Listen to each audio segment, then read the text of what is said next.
चलिए तो आपको बता दें कि अगर आप जमीन, मकान, दुकान लेना चाहते हैं तो बड़ी सोच समझ के लीजिएगा, क्योंकि अगर इस तरीके से लेंगे बिना सोचे समझे, बिना सर्वे किए, तो कहीं ना कहीं आपको जान मान का हमला हो सकता है। इस चीज़ से सतर्क रहें, क्योंकि अभी हाल फिलहाल में आपने देखा कि 2 दिन पूर्व में भोपतपुरा के एक मकान में देखा गया कि बहुत तोड़ फोड़ हुआ था, जिसमें लेकर के जो डॉक्टर अम्बेश्वरी हॉस्पिटल के संचालक हैं अखिलेश कुमार सिंह, उन्होंने डॉक्टर सुनीता मिश्रा पे आरोप लगाया कि उनके बेटे के द्वारा गुंडा भेजा गया और मारा गया। इसमें मैडम आपके बेटे पे आरोप लग रहा है कि वो गुंडों को लेकर के अम्बेश्वरी हॉस्पिटल पे पहुंचे हैं और वहाँ पे गुंडों के द्वारा तोड़ फोड़ करवाए हैं। देखिए, सच्चाई क्या है? अम्बेश्वरी क्लिनिक के संचालक डॉक्टर अखिलेश सिंह जी झूठे आरोप लगा रहे हैं, जो कि अभी ये वीडियो में देखिए साफ साफ उनके द्वारा बोला जा रहा है। की संख्या में लेके लड़कों को आया है और आके मेरे ऊपर जानलेवा हमला किया, ठीक है। स्थानीय लोगों के बीच बचाव की वजह से मेरी जान बची है और मैं जान बचा के किसी तरह थाना पे भाग के जाके थाना प्रभारी को मैंने इन्फॉर्म किया है। थाना प्रभारी पुलिस दल को भेजे हैं, तब जाके मामला कुछ शांत हुआ है।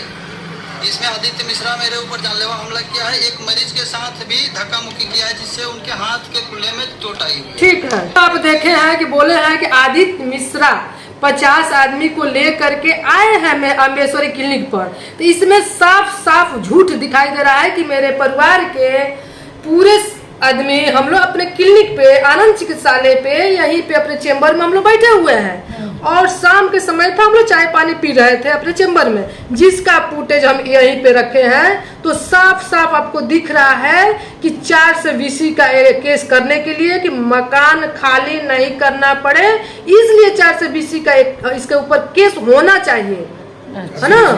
और उसके बाद से देखिए इस फुटेज में है, आप लोग वरीय अधिकारी जो है इनको साफ साफ आप लोग फुटेज दे देते हैं, आप लोग देख लीजिए, जरूर सर्च करिए, इसको देखिए, हम आप ही के लिए रखे हैं। यानी ये पेन ड्राइव है, यही पेन ड्राइव में जिसमें सारा लोग हम लोग परिवार यहीं पे है और 6:30-7 बजे तक हम लोग हैं। अच्छा, यहीं पे जब हमको पता लगा है तब वहाँ पे हम लोग गए हैं, हमको कुछ पता नहीं था, तो इसलिए षड्यंत्र रच रहा है कि हमको मकान खाली नहीं करना पड़े।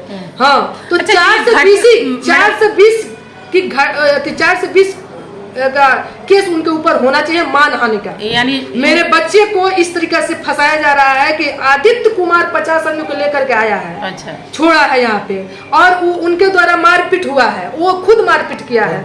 तो और उलट करने के लिए अब देखिए यही पेन ड्राइव है, दूध का दूध पानी का पानी आपका। यानी वरीय अधिकारी इस CCTV फुटेज को चेक कर सकता है कि आदित्य मिश्रा कहाँ है और कब है और घटना कब हुआ, उनका मोबाइल भी हो सकता है, घटना कब हुआ। इसमें देखा गया जब घटना हो गया तो शाम को भी आप उस मकान पे, भोपतपुरा मकान पे गए थे। 7 बजे हम गए थे जब हमको पता लगा, तो उस बीच में जब हम लोग बैठे थे तो आयु मेरे जो है शैलेंद्र जी आए भी थे, वो देख करके चले गए, तो हम लोग को पता नहीं लगा कि किस लिए आए हैं। वो केवल यहाँ आ करके घूम करके चले गए, हमको कुछ बताया भी नहीं, कुछ काम से आए होंगे तो हम लोग को बताए नहीं। अगर इस प्रकार से अगर कोई घटना इस फुटेज में निकाले हुए हैं कि आए थे, वो मेरे अस्पताल में आए थे, क्यों घूम करके गए हैं, इस फुटेज में साबित कर देंगे हम। मैडम, परसों की घटना है, भोपतपुरा में देखा गया कि अम्बेश्वरी हॉस्पिटल में बहुत दंगा हुआ था, जो मकान बताया जाता है कि आपका है, ये क्या सच्चाई है इसमें?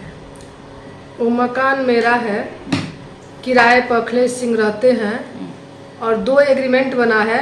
एक 2023 दिसंबर को खाली करना था, जो कि खाली नहीं किए, और दूसरा एग्रीमेंट 13 मार्च 2025 को खाली करना था, तो खाली नहीं किए, खाली भी नहीं किए और उसके बाद किराया भी नहीं देते हैं और मेरे ही मकान में रहते हैं और गुंडे लोग को बुला करके रंगदारी करवाते हैं और मकान भी नहीं खाली करते हैं, आरोप लगाते हैं कि मैडम जी करवाती हैं। वो तो वीडियो में देखा जा रहा है कि साफ बता रहे हैं कि डॉक्टर सुनीता मिश्रा ने कुछ गुंडों को भेज करके हमारे क्लिनिक पे तोड़ फोड़ करवाया था, जिसमें हमारा इतना सारा नुकसान हुआ है। अच्छा ये बताइए, मेरा ही मकान है तो हम अपने मकान में तोड़ फोड़ क्यों कराएंगे? अच्छा आप क्यों, किस वजह से वहाँ रह रहे हैं, क्या है वहाँ आपके?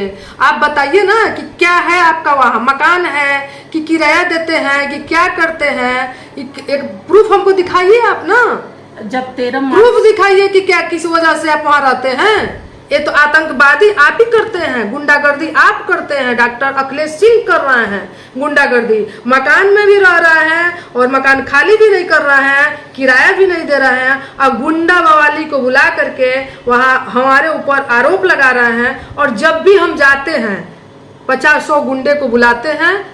ऐसे हमारा मकान है तो हम भी घूमने जाएंगे, मेरा बेटा भी जाएगा, मेरा फैमिली जाता है, मेरा स्टाफ वहाँ रहता है। ऑलरेडी पहले से एक रूम है मेरा वहाँ पे, जिस रूम में सीसी कैमरा, कुर्सी, टेबल, पलंग वगैरह, फैन वगैरह सब कुछ लगा था। बाल्टी, जिस तरह आदमी रहता है, एक परिवार रहता है, उस सारा व्यवस्था वहाँ था। लेकिन उनका आदमी गुंडा जो आया था, सीसी कैमरा तक फोड़ ले गया कि प्रूफ नहीं रहेगा, सारा लेकर चला गया, एक पलंग छोड़ करके सारा कुछ लेकर चला गया है। तो आपको जाहिर से समझ में आता होगा कि यदि मेरा गुंडा रहता तो मेरा सामान क्या चला जाता? तो आप खुद आप समझ सकते हैं कि किस छवि के ए डॉक्टर साहब हैं। डॉक्टर सुनीता मिश्रा, सवालों के घेरे में हमेशा क्यों टारगेट किया जा रहा है आपको? देखिए, हम जब आगे बढ़ रहे हैं ना तो लोगों से सहा नहीं जा रहा है। और क्या अपना मकान, अपना हक की बात मानना गुनाह है क्या? यदि हम किसी को पैसा दिए हैं तो मांग रहे हैं तो गुनाह है क्या? अपना मकान है, किराया पर आप दिए हैं तो आप खाली करिए, वहां से निकलिए, प्रूफ बताइए कि किस मकान से रहते हैं। आज के दुनिया में कोई अपना मकान, जो हम कहेंगे कि कोई मकान अपना किराए पर नहीं देगा, और नहीं तो इसी तरह से आप मकान भी देंगे और गुंडा बवाली के साथ से गोली भी खाएंगे और इसी तरह लफड़ा में रहेंगे और प्रेशर में भी रहेंगे। तो हम तो कहेंगे कि हम तो फंसे हुए हैं, बाकी जितने लोग हमारे वीडियो सुन रहे हैं कोई अपना मकान किराए पर नहीं देगा। तो ये तो अपना हक की लड़ाई हम लड़ रहे हैं, तो ये चर्चा की विषय बन रहा है। तो अपना हक की लड़ाई तो लड़ना चाहिए ना। हम अपने लिए लड़ रहे हैं, जनता के लिए भी लड़ते हैं, औरों के लिए लड़ते हैं और राष्ट्र के लिए भी लड़ते हैं। देखा जा रहा है कि वहाँ पे जो मारपीट हो रहा था तो सीधे तौर पे वो मतलब आपको ही टारगेट बार बार कर रहे हैं, एक बार नहीं बार बार कर रहा है। तो क्या आज के समय में अपना मकान किसी को किराए पे देना इस समय के दौर में गुनाह है? मेरे हिसाब से यदि मकान आप किसी को दे रहे हैं तो गुनाह है। आप किसी को अपना मकान मत दीजिए, और नहीं तो इसी तरह आप जाल में फंसे रहिए, टारगेट में रहिए, और इसी तरह आप बस देख रहे हैं क्या मेरे साथ हो रहा है। तो मेरे हिसाब से आप किसी का मकान मत दीजिए, ना तो चर्चा के विषय, अपना हक का लड़ाई लड़िए। तो बस इसको लेकर के पुलिस प्रशासन से आपने कुछ देखिए, अभी जो है हम थाना पर उस दिन गए थे तो ठीक है, थाना भी सपोर्ट किया, डीएसपी साहब के पास भी गए थे, चंदन जी के पास, वो भी फोन किए थे, गया था। लेकिन सीओ साहब के भी कल एप्लीकेशन हम दे दिए हैं, बात हुआ तो बोले कि ठीक है आपका काम हो जाएगा। हमको बुलाए थे थाना पर, हम थाना पर भी गए थे, और थाना पर गए थे और बुलाए थे कि दोनों पक्ष के आप लोग आइए, समझ लीजिए, बुझ लीजिए किसका क्या है। तो हम तो गए थे और वो नहीं आए। आज शनिवार है, सिंह जो नहीं आए। आज शनिवार है, जनता दरबार लगा हुआ था, तो क्या उसमें आप गए? जी हम गए थे और हमको बुलाया गया था 11:30 बजे। थाना प्रभारी बोले थे कि आइए, और सीओ साहब भी बोले थे कि आप आइए, हम फरियाद देंगे। तो हम गए थे और वो नहीं आए थे, डॉक्टर अखिलेश सिंह। इसी तरह शुरू से ही भागा भागा रहते हैं, बुलाने पर आते नहीं हैं। और अब देख लीजिए, अधिकारी का एक बात नहीं मानना ये कानूनी अपराध है। यदि सीओ साहब का बात आप नहीं मान रहे हैं, थाना प्रभारी का बात नहीं मान रहे हैं, कितना इमरजेंसी है, आपको आना चाहिए, अपना बात रखना चाहिए, क्या समस्या है। तो आपकी कानूनी अपराध है, आप नहीं आए तो कानूनी अपराध है, आप सोच सकते हैं। यानी आप गई थी और डॉक्टर अखिलेश नहीं आए थे? नहीं आए थे, हम गए थे। अच्छा, तो सीओ साहब ने क्या मतलब? सीओ साहब ये बात बोले हैं कि ठीक है, वो आया नहीं है। थाना प्रभारी से बोले हैं, थाना प्रभारी बोले हैं कि 2-3 दिन आप देख लीजिए और उसके बाद नहीं हो तो हम बुलाएंगे। तो इस तरीके से टारा जा रहा है, टाइम को टारा जा रहा है। तो ये तो हम 1 साल 2 साल से देख रहे हैं, हर समय वही लफड़ा करता है। आज षड्यंत्र रच रहा है कि हमको मकान खाली नहीं करना पड़े, मकान को हम हड़प ले।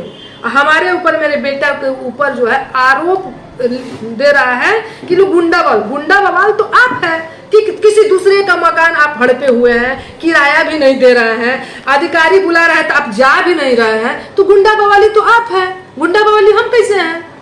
चलिए, आप ऐसे प्रूफ हो रहा है। जिले के अधिकारियों से क्या मांग करेंगे कि इजी तरीके से इसमें कोई क्षति ना हो और ये मामला सॉल्व हो जाए? देखिए, सबसे हम यही जो है मांग करेंगे कि मेरा समस्या जो है हल कर दिया जाए और सही सलामत दोनों आदमी को बैठा करके हल किया। हम तो चाह रहे हैं कि हल हो जाए। नहीं तो किसी न किसी दिन इस तरीके से अगर होता रहा, आरोप पे आरोप एक दूसरे की होती रही, तो कहीं ना कहीं कुछ न कुछ क्षति हो सकती है। इसमें तो दोनों आदमी की क्षति है, क्षति हो सकती हाँ, है। मेरा भी सामान गया है, उनका भी छोटा मोटा गया होगा, तो दोनों आदमी की इसमें क्षति है।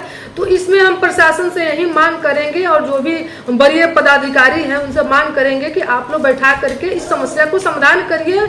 और हम लोग के जैसा आदमी के समस्या का समाधान नहीं हो रहा है, तो छोटे आदमी जो है उसका कैसे आप लोग समाधान करते होंगे? जो हम लोग का पकड़ भी है, समाज भी बना हुआ है, तो आप लोग हम मानेंगे कि किस तरीके से समस्या का समाधान होता है।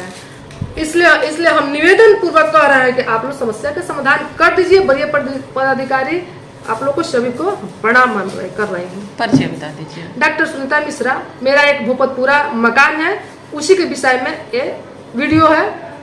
नमस्कार।